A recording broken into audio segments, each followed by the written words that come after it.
Saya benar-benar tu tak boleh bantu. Allahu Akbar. Tuhan Haji, asbab daripada Cuba. Yang pakai tudung labuh kata tak up to date.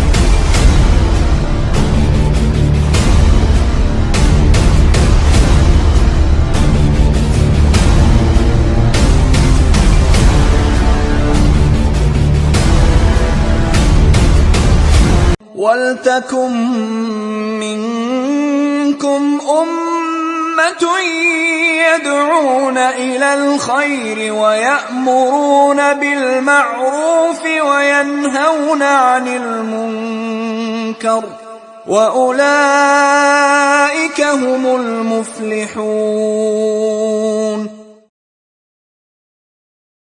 Saya Nur Nabilah binti Cik Muhammad Rawawi, nombor matrik F1051.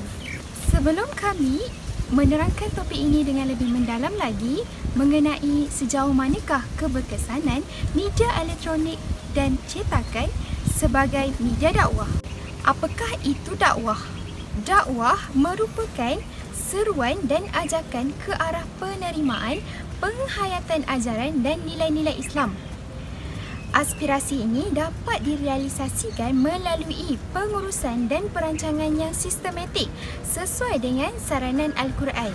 Ini supaya dakwah disampaikan dan disebarkan secara meluas, teratur dan berhemah.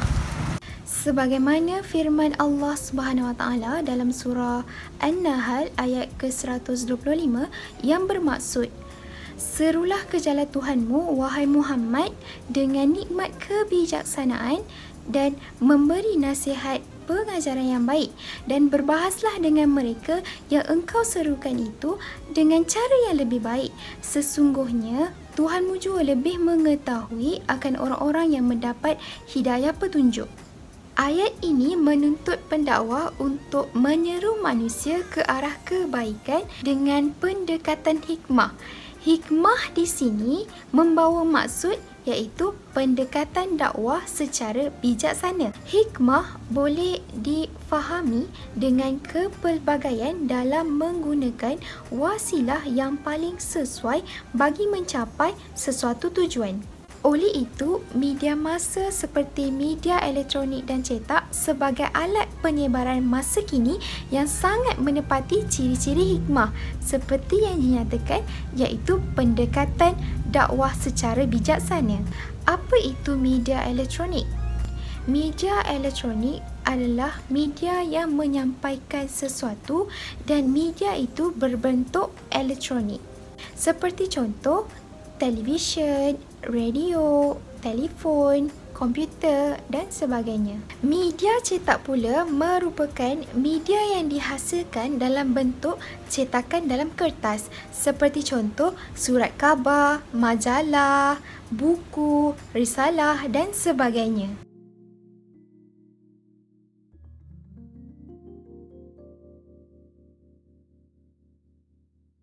Antara keberkesanan media elektronik dan cetak dalam media dakwah adalah dapat melahirkan peranan musaddiq, merupakan ejen informasi di mana mereka menjadi penghalang dalam menangkis maklumat yang sering disalah tafsir oleh pihak barat bagi memutarbelitkan fakta Islam kepada masyarakat.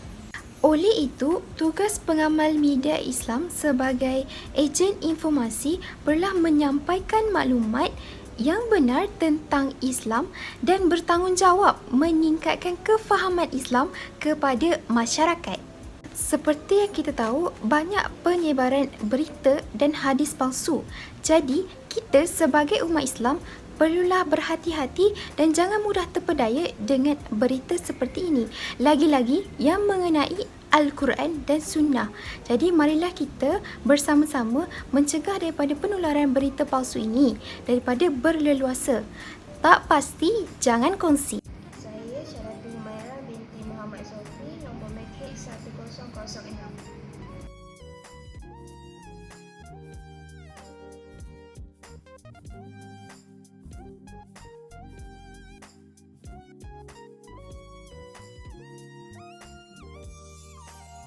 Penggunaan media elektronik untuk tujuan dakwah iaitu secara maya sangat berkesan kepada golongan mujahid. Dalam erti kata lain, golongan mujahid ialah pejuang yang berjuang membela Islam.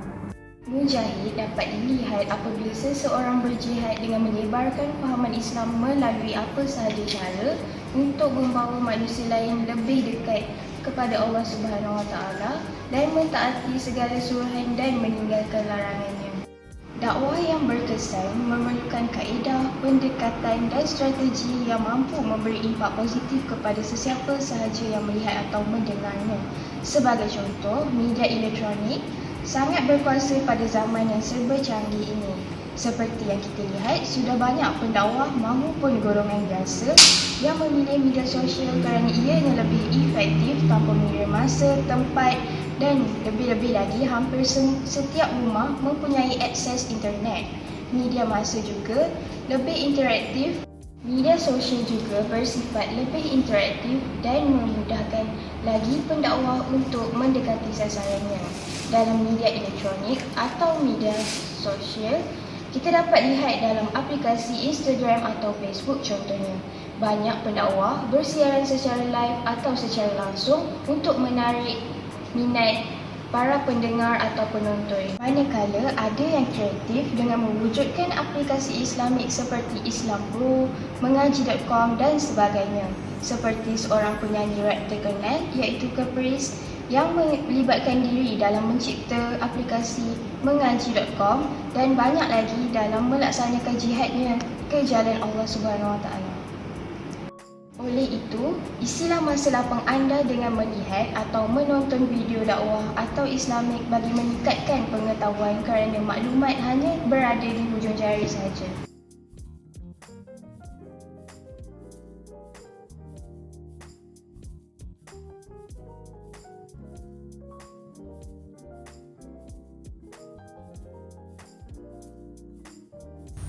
Hai, Assalamualaikum. Nama saya Nur Syazwani binti Azhar, nombor matrik F1069.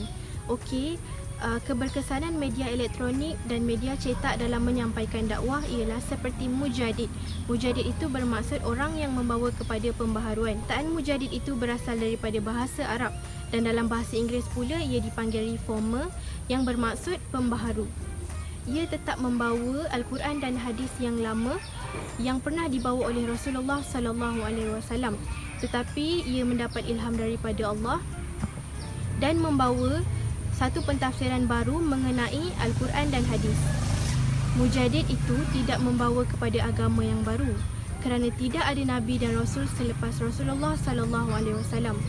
Mujadid membawa serta memperkukuhkan lagi ajaran yang diajar oleh Rasulullah sallallahu alaihi wasallam supaya ajarannya itu dapat diamalkan oleh setiap masyarakat Islam. Allah membekalkan kepada seseorang mujadid melalui ilham sesuatu cara atau kaedah yang tersendiri sehingga hati-hati manusia dapat menerima kaedah pengajarannya.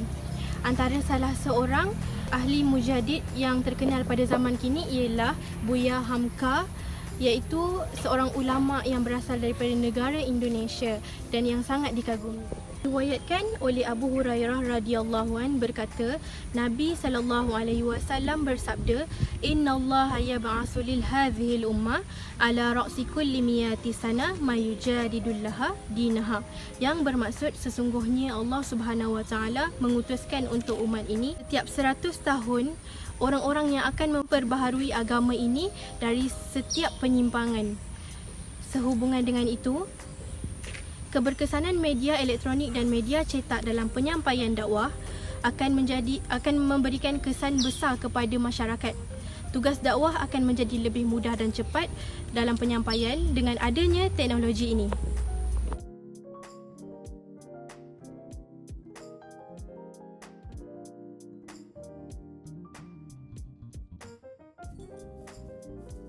Nama saya Vedana Yagi, nombor kad matrik 1084. Seperti anda tahu, saya telah memaparkan satu video yang menunjukkan muahid.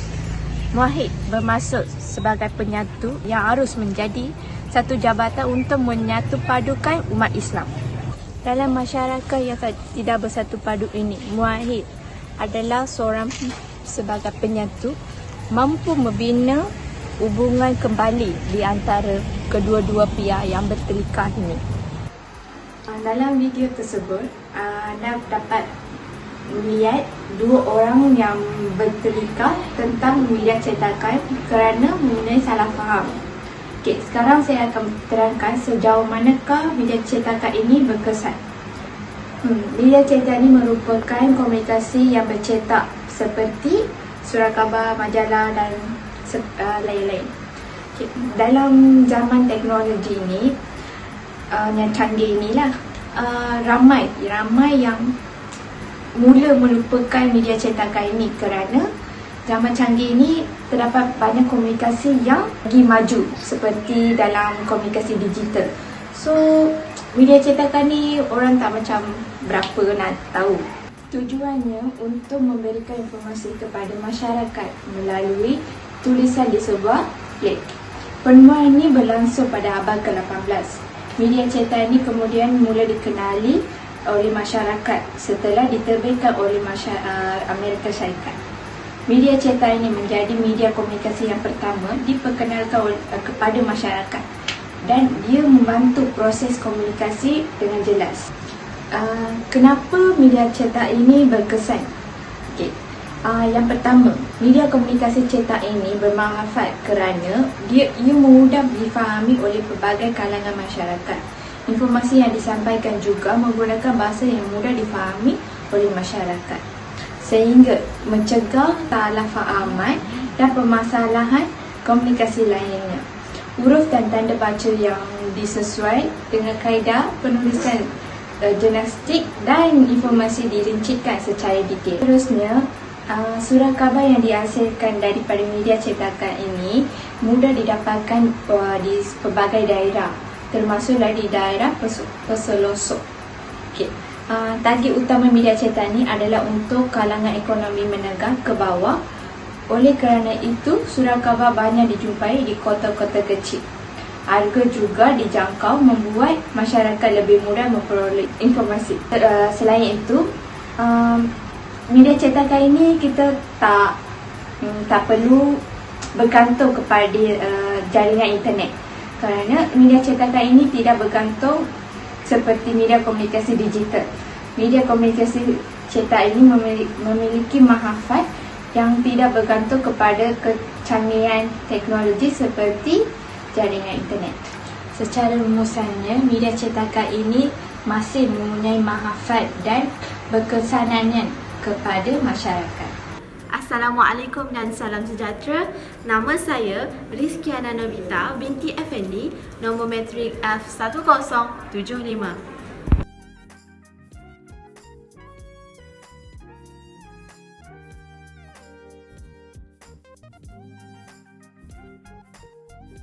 Scene yang baru sahaja dipaparkan tadi ialah mengenai seseorang yang sedang mengkaji ilmu pengetahuan daripada media cetak, iaitu melalui buku-buku yang telah dicetak melalui sumber yang sahih dan melandaskan Al-Quran dan As-Sunnah.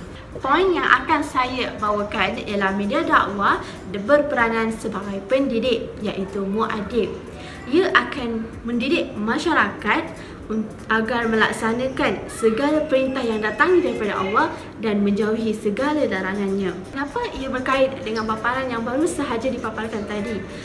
Jadi begini, pendidik bukan sahaja dari segi seseorang yang memberikan ilmu kepada kita. Contohnya seperti guru, ustazah, motivator dan lainnya. Tapi dalam media cetak, ia juga memberikan kita ilmu pengetahuan tanpa kita harus berhadapan dengan seseorang. Dan pastinya buku tersebut melalui sumber yang sahih kerana telah ditulis dan diterbitkan oleh cendekiawan, iaitu orang yang berilmu. Hal seperti ini akan memberi kepercayaan kepada masyarakat, lagi-lagi dalam bidang Islam, supaya maklumat yang disampaikan itu tiada unsur-unsur penipuan dan unsur-unsur disalahertikan. Contohnya, pada zaman ini banyak hadis palsu dan juga para motivator yang di luar sana memberikan maklumat yang salah.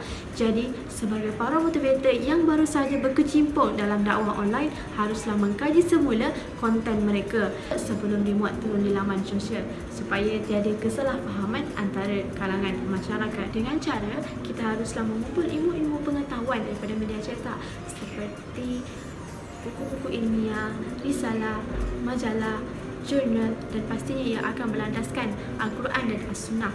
Kesimpulannya, jelas di sini bahawa peranan media yang dibawa itu haruslah berdasarkan bukti yang jelas. Tanpa bukti dan fakta yang jelas, ia akan merosakkan perpaduan dan malah mengakibatkan pecahan di antara umat Islam. Kesimpulannya, keseluruhan ada poin yang kami kongsikan, dakwah dalam konteks masa kini haruslah lebih praktikal. Para pendakwah haruslah menggunakan segala uslub dan wasilah yang ada pada hari ini dalam usaha membangunkan agama Islam. Kesemua cara yang dibawa dan digunakan oleh Rasulullah SAW dan para sahabatnya menjadi pemangking, pembakar semangat kepada umat Islam sekarang dalam gerakan dakwah yang lebih efektif dan lebih efisien. Penggunaan teknologi maklumat dan komunikasi dalam dakwah amatlah penting dan harus dimanfaatkan secara baik dan sebijak yang mungkin. Kewujudan laman sosial seperti Facebook, Instagram, TikTok dan lainnya menjadi wasilah kepada para da'i, ustaz-ustazah dan motivator supaya mereka boleh berkomunikasi dengan sasaran target mereka dan dapat berkenalan secara rapat dan mesra. Hal ini akan memberi kesan yang dalam terhadap mereka dan supaya mereka menjadi umat Islam yang sejati. Sekian, terima kasih. Apakah media elektronik yang sering menyiarkan isu-isu berkaitan dengan dakwah? Bagi saya, yang selalu saya tengok di TikTok. TikTok? Okey, soalan yang kedua, adakah penyiaran itu meninggalkan kesan kepada anda? Ya, tentu sekali insyaAllah sebab kontennya berkenaan dengan dakwah tentang Islam, jadi insyaAllah sedikit banyak meninggalkan kesan pada diri saya. Alright, okey. Dan pada pendapat anda, adakah media cetak ni boleh meninggalkan kesan juga terhadap anda? Ya, sebab media cetak dia memerlukan penulisan dan kita perlu membacanya. Macam video kita hanya menonton, yang kita perlu membaca dan lagi mudah faham. Okey, itu sahaja. Terima kasih.